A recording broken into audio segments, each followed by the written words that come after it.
ઓમ શાંતિ. આજે તારીખ 24 નવેમ્બર 2021. બાબાના મધુર મીઠા મહાવાક્યો આપણે સાંભળીએ ગુજરાતીમાં. બાબા કહે, મીઠા બાળકો, તમે અહીંયા પોતાની રાજાઈ તકદીર બનાવવા આવ્યા છો. જેટલું યાદમાં રહેશો, જ્ઞાન પર ધ્યાન આપશો, એટલી તકદીર શ્રેષ્ઠ બનતી જશે. પ્રશ્ન: સંગમ પર કઈ શ્રીમતનું પાલન કરી 21 જન્મો માટે તમે પોતાની તકદીર શ્રેષ્ઠ બનાવી લો છો? તો સંગમ પર એવી કઈ શ્રીમત છે કે જેનું પાલન કરીએ તો 21 જન્મો માટે આપણી તકદીર શ્રેષ્ઠ બની જાય? તો ઉત્તર: સંગમ પર બાપની શ્રીમત છે, મીઠા બાળકો નિર્વિકારી બનો. દેહી અભિમાની બનવાનો પૂરો પુરુષાર્થ કરો. ક્યારેય કોઈ પાપ કર્મ કર્યું તો 21 જન્મો માટે તકદીર શ્રેષ્ઠ બનશે નહીં. એટલા માટે બાબા કહે છે ક્યારેય પણ કોઈ પાપ કર્મ કરવાનો નથી. તો અગર નહીં કરીએ તો 21 જન્મો માટે તકદીર શ્રેષ્ઠ બની જશે. તો કઈ શ્રીમત આપી? તો પહેલી તો નિર્વિકારી બનો, આત્મ અભિમાની બનવાનો પુરુષાર્થ કરો, અને બીજું કોઈ પણ પ્રકારના પાપ કર્મ કરો નહીં. ગીત તકદીર જગાકર આઈ. ઓમ શાંતિ. મીઠા મીઠા રૂહાની બાળકોએ આ ગીત સાંભળ્યું. હવે આ 2 લાઈનનો અર્થ જેમને સમજ્યો એ હાથ ઉઠાવો. તકદીર જગાકર આઈ હું. આ ગીતની લાઈનનો અર્થ સમજ્યા હોય હાથ ઉઠાવો. આ કોને કહ્યું તકદીર જગાવીને આવી છું? તો આત્માએ. તો બધાની આત્મા કહે છે કે હું તકદીર બનાવીને આવી છું. તો કઈ તકદીર, કયું ભાગ્ય? તો નવી દુનિયામાં જવાની તકદીર. તો નવી દુનિયા છે સ્વર્ગ, આ પુરાની દુનિયા છે નર્ક. તો આ બધી આત્માઓ કહે છે આત્માને તો શરીર જરૂર જોઈએ ત્યારે તો બોલે. આત્માને બોલવા માટે, કર્મ કરવા માટે, જોવા માટે શરીર તો જોઈએ. જીવની આત્માઓ કહે છે કે અમે આવ્યા છીએ સ્કૂલમાં પોતાનું ભાગ્ય બનાવવા. અને ભણાવવાવાળા કોણ છે? શિવ બાબા, જ્ઞાનના સાગર. મનુષ્યને દેવતા અથવા પતિતને પાવન, નર્કવાસીઓને સ્વર્ગવાસી બનાવવાવાળા એક બાપ જ છે. અને આ નર્કને હવે આગ લાગવાની છે. દુનિયામાં એવી કોઈ સ્કૂલ નથી કે જ્યાં બાળકો કહે કે અમે બેહદના બાપની પાસે આવ્યા છીએ, અથવા એવું પણ કોઈ નથી કે જે કહે કે અમે બાપ પણ છીએ, ટીચર પણ છીએ અને ગુરુ પણ છીએ. આ બ્રહ્મા પણ નથી કહી શકતા. એક શિવ બાબા જ કહે છે કે હું બધાનો બાપ, ટીચર અને ગુરુ છું. અને એ બેસીને ભણાવે છે. તો હવે બાળકોની તકદીર બનાવવાની છે. તો બાળકો કહે છે અમે આવ્યા છીએ નવી દુનિયાની રાજધાનીની તકદીર બનાવવા. મને નવી દુનિયાની રાજધાનીમાં જવાનું ભાગ્ય બનાવવા આવ્યા છે. હવે અમને ખબર છે કે આ પુરાની દુનિયા ખતમ થવાની છે. બાપ આવીને નવી દુનિયાની સ્થાપના કરે છે. તો તમે 21 જન્મોનું રાજ્ય ભાગ્ય લેવા માટે ભણી રહ્યા છો, જ્ઞાન લઈ રહ્યા છો. ગોયા બાબા કહે છે તમે રાજાઈ તકદીર બનાવવા આવ્યા છો. અહીંયા રાજયોગ શીખવાડી રહ્યા છે.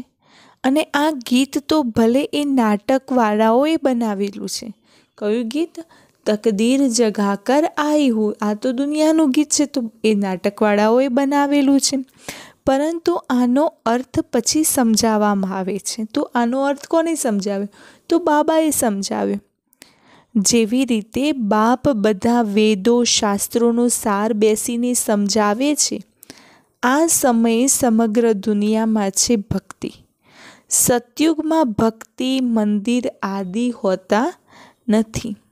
બાબા કહે તમે અડધો કલ્પ ભક્તિ કરી, હવે તમને ભગવાન મળી ગયા છે. અને સતયુગ, ત્રેતાયુગ તો ભક્તિ કરવાની જરૂર નથી હોતી. ત્યાં કોઈ મંદિર કે કોઈ ભગવાન જેવું કંઈ હોતું નથી.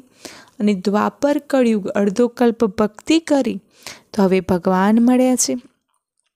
તો પહેલાં ભારતમાં આ દેવી દેવતાઓનું રાજ્ય હતું. પછી 84 જન્મ લેતા ભાગ્ય બગડી ગયું. હવે ફરીથી ભાગ્ય બનાવવાનું છે. તો બાપ આવ્યા જ છે ભાગ્ય બનાવવા. તો બાળકોને કહે છે, મને યાદ કરો. તમે આત્માઓ પાપ આત્મા બની પડ્યા હતા. પહેલાં ભક્તિ કરવામાં આવે છે શિવ બાબાની, જેને અવ્યભિચારી ભક્તિ કહેવામાં આવે છે. પછી ભક્તિ વ્યભિચારી બની જતી હોય છે. તો બાળકોને પહેલાં આ નિશ્ચય હોવો જોઈએ કે જેમને ભગવાન કહેવામાં આવે છે એ અમને ભણાવે છે. એમનું કોઈ શરીર છે નહીં અને એ આ શરીરમાં બેસીને બોલે છે. શિવ બાબાને કોઈ પોતાનું શરીર નથી, પણ બ્રહ્મા તનમાં બેસીને જ્ઞાન આપે છે. જેવી રીતે તમારી આત્મા આ શરીરમાં આવવાથી બોલવા લાગે છે. તો ક્યારેક મનુષ્ય મરી જતા હોય છે. પછી જ્યારે સ્મશાનમાં લઈ જઈએ છીએ તો અડધામાં શરીર ચૂરપૂર કરવા લાગે છે. તો એવી આત્મા ચાલી ગઈ, પાછી આવી નહીં. આત્મા તો બિલકુલ સૂક્ષ્મ છે, તો ક્યાં छिपाઈ ગઈ? એવું કહેશે કે અનકોન્શિયસમાં બેભાન થઈ ગયા, કોઈને ખબર નથી પડી. એવું ક્યારેક થઈ જતું હોય છે. ચિતામાં પણ જાગી પડતા હોય છે, મને અગ્નિ સંસ્કાર કરી દેતા હોય, આગ લાગી જાય ત્યાં બેઠા થઈ જતા હોય છે.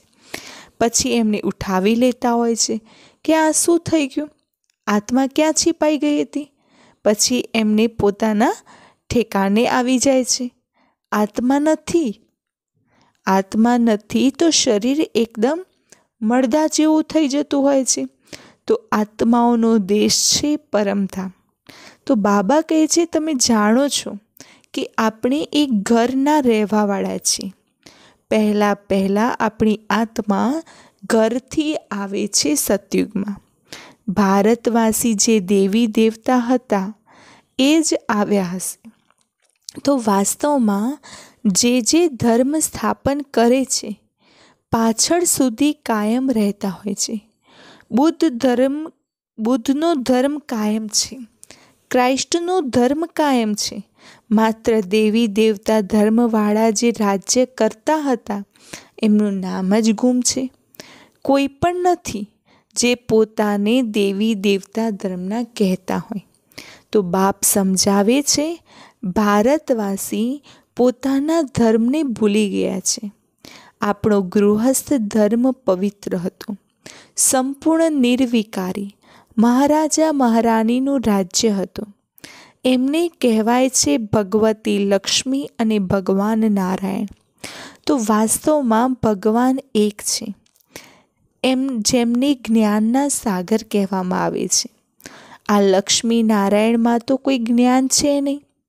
જ્ઞાનના સાગર એક જ શિવ બાબા છે અને એ બેસી તમને બાળકોને જ્ઞાન આપે છે.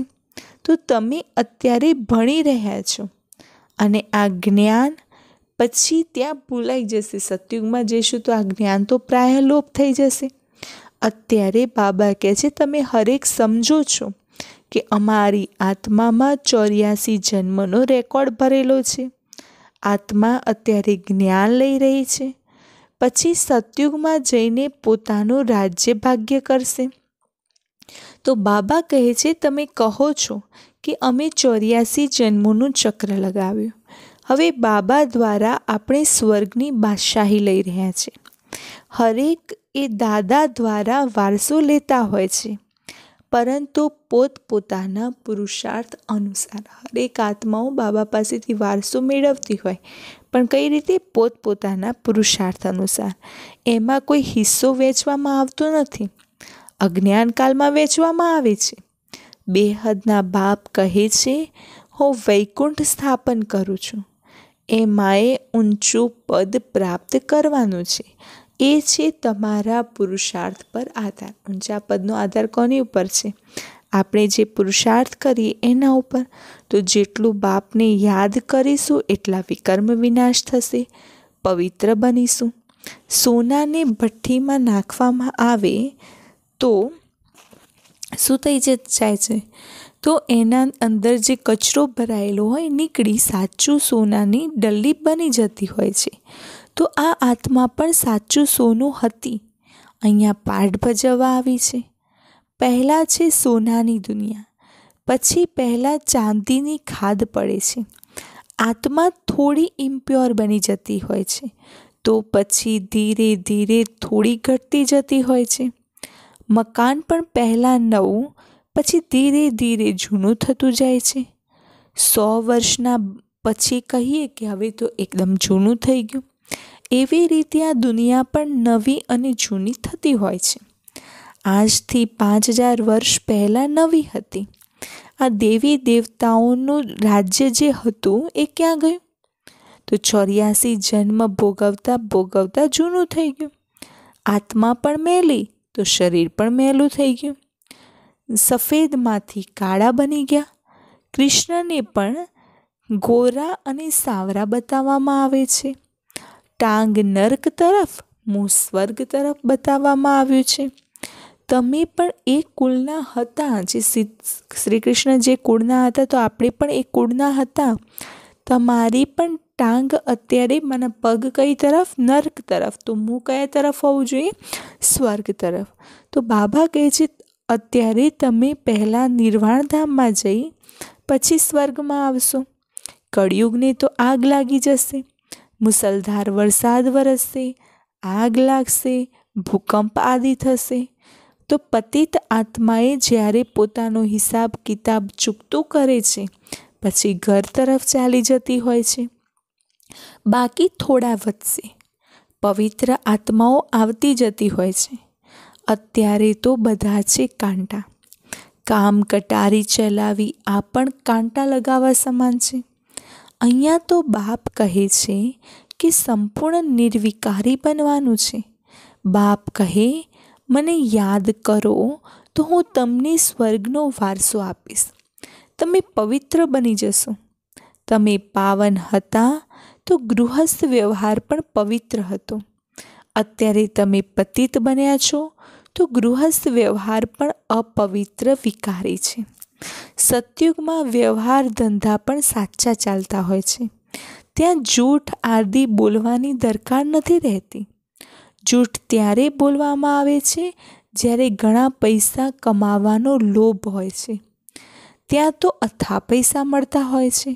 અનાજ આદિનો તો કોઈ કિંમત હોતી નથી. ત્યાં કોઈ ગરીબ હોતા નથી કે જે સારો પુરુષાર્થ કરે અને મહારાજા બને. હીરા જવાહરતના મહલ મળશે. પુરુષાર્થ પૂરો નહીં કરીએ તો પ્રજામાં ચાલ્યા જઈશું. રાજા રાની પછી રાજકુમાર રાજકુમારી પૂરો પરિવાર હોય છે. પછી પ્રજામાં પણ નંબરવાર સાહુકાર અને ગરીબ પ્રજા હોય છે. ત્યાં તો બધા જ પવિત્ર હોય છે. રાજા રાની વજીર પણ એક. ત્યાં કોઈ ઘણા વજીર નથી હોતા. ત્યાં કોઈ વજીર નથી હોતા. રાજામાં જ એટલી તાકાત રહેતી હોય છે રાજ્ય ચલાવવાની. તો જેવા બાપ સમજાવે છે તો બાળકોએ પણ સમજવું પડે. આપણે ભારતવાસી દેવી દેવતા હતા. સતયુગમાં આપણું રાજ્ય હતું. ગૃહસ્થ વ્યવહારમાં આપણે પવિત્ર હતા, સ્વર્ગવાસી હતા. પછી પતિત બનતા બનતા નરકવાસી બન્યા છે. પાછા બાબા સ્વર્ગવાસી બનાવે છે. આ ખેલ બનેલો છે. સ્વર્ગવાસી એક જન્મમાં બની જઈશું, પછી નર્કવાસી બનવામાં તો 84 જન્મ લેવા પડે છે. સીડીમાં ઘણું ક્લિયર બતાવવામાં આવ્યું છે. તો બાબા કહે છે અત્યારે વૃદ્ધિમાં આવ્યા છે કે આપણે જઈને સ્વર્ગમાં રાજ્ય કરીશું. અત્યારે બાપ દ્વારા વારસો લઈ રહ્યા છે અને બાપ જ સત્ય બતાવી નરમાંથી નારાયણ બનાવે છે. એ લોક જે સત્યનારાયણની કથા સંભળાવે છે એ કોઈ નરમાંથી નારાયણ નથી બનાવતા. તો એ કથા જૂઠી થઈ. અહીંયા તો તમે બેઠા જ છો નરમાંથી નારાયણ બનવા માટે. અને એ એવું થોડું કહેશે કે પવિત્ર બનો, મામેકમ યાદ કરો. સત્યનારાયણની કથા પૂર્ણમાસીના દિવસે સંભળાવવામાં આવે છે. હવે આ સમયને પૂર્ણમાસી કહેવામાં આવે છે. 16 કળા ચંદ્રમાને પૂર્ણમાસી કહીએ છીએ. જ્યારે પાછળથી હોય છે ત્યારે ચંદ્રમાની લકીર જઈને રહેતી હોય છે, જેને અમાવાસ કહેવામાં આવે છે. અમાવસમાંના અંધિયારી રાત, સતયુગ ત્રેતાને દિવસ, દ્વાપર કળયુગને રાત કહેવામાં આવે છે. આ બધી જ પોઈન્ટ સમજવાની છે. અને આ શિવ બાબા બેસીને ભણાવે છે. એ બાપ પણ છે, શિક્ષક પણ છે અને ગુરુ પણ છે. અને એમની આમના અંદર પ્રવેશ કરી આત્માઓને ભણાવે છે. તો કોની અંદર? તો બ્રહ્માતનની અંદર પ્રવેશ કરીને ભણાવી રહ્યા છે.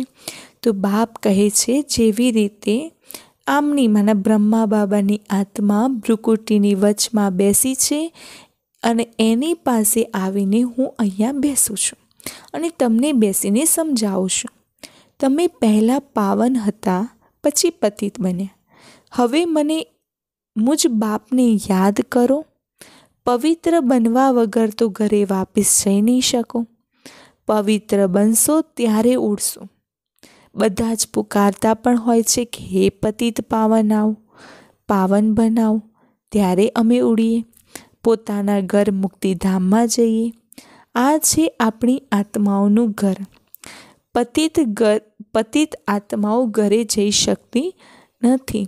તો જે સારી રીતે શિક્ષાને ધારણ કરશે તે જલ્દી સ્વર્ગમાં આવશે, નહીં તો દેરીથી આવશે. નવા મકાનમાં આવવું જોઈએ ને, નવા મકાનમાં જ મજા છે. તો પહેલાં સતયુગમાં આવવું જોઈએ. મમ્મા બાબા સતયુગમાં જાય છે, તો આપણે પછી દેરીથી કેમ જઈએ? મમ્મા બાબા તો સતયુગમાં જવાના, તો આપણે પાછળથી કેમ જઈએ? તો બાબા કહે છે તમે પણ ફોલો કરો બ્રહ્માને, બાપને યાદ કરતા રહો. કોઈ વાતમાં તકલીફ હોય છે તો શિવ બાબાને પૂછો. શ્રીમત દ્વારા જ શ્રેષ્ઠ બનશો.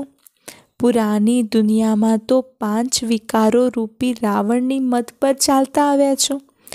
પહેલાં છે દેહ અભિમાન.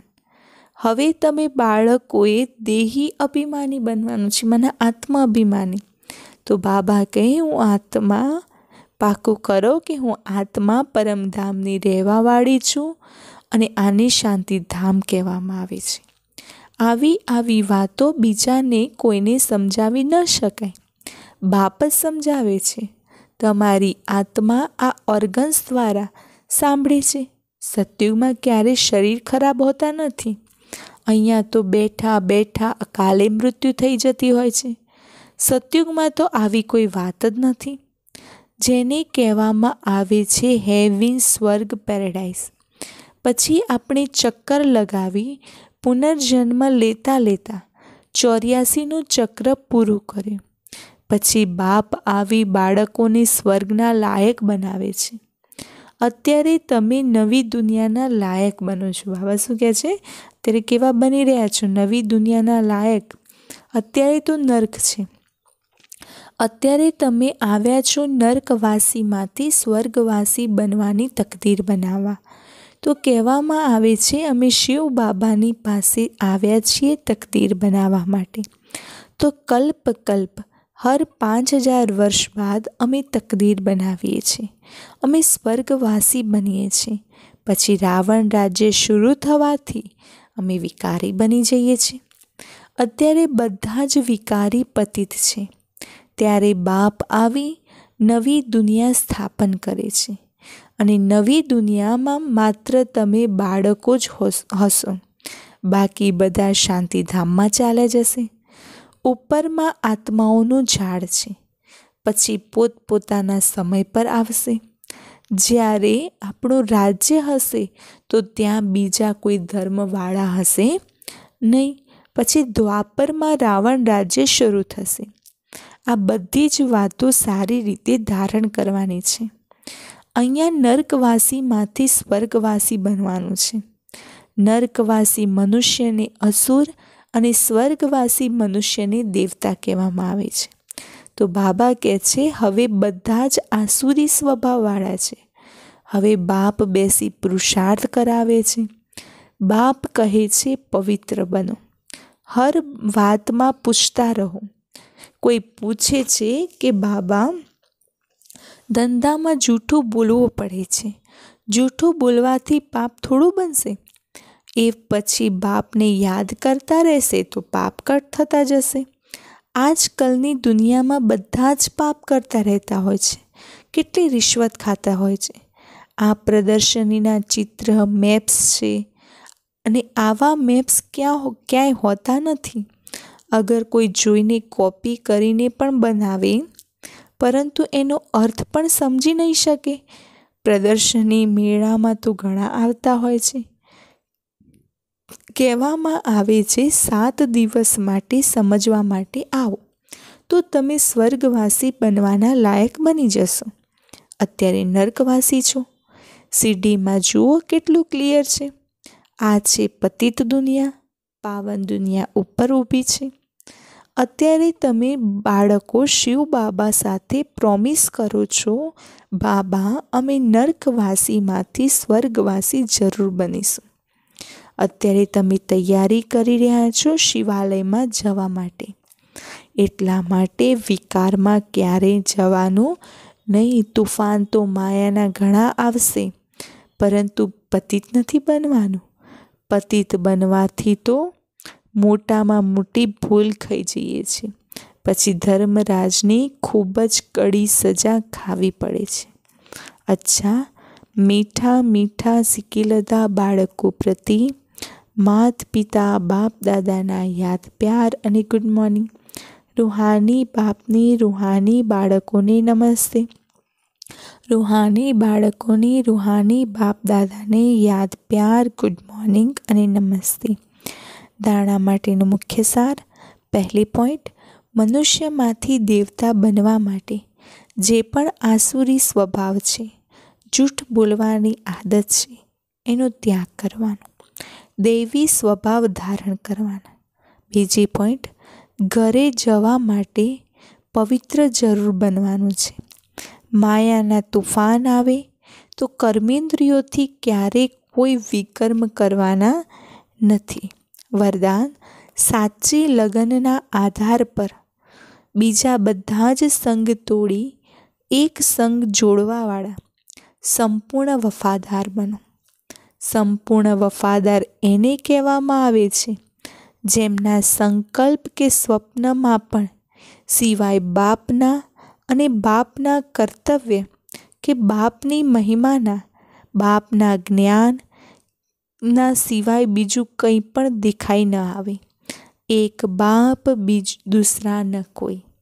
બુદ્ધિની લગન સદા એકના સંગમાં રહે તો અનેક સંગનો રંગ લાગી શકશે નહીં. એટલા માટે પહેલો વાયદો છે ઓર સંગ તોડ એક સંગ જોડ. અને આ વાયદાને નિભાવો અર્થાત સંપૂર્ણ વફાદાર બનવું. સ્લોગન, સત્યતાની સ્વસ્થિતિ પરિસ્થિતિઓમાં પણ સંપૂર્ણ બનાવી દેશે. સત્યતાની સ્વસ્થિતિ જો અગર મજબૂત હશે તો ચાહે પરિસ્થિતિઓ ગમે તેટલી વિકરાળ સ્વરૂપવાળી હશે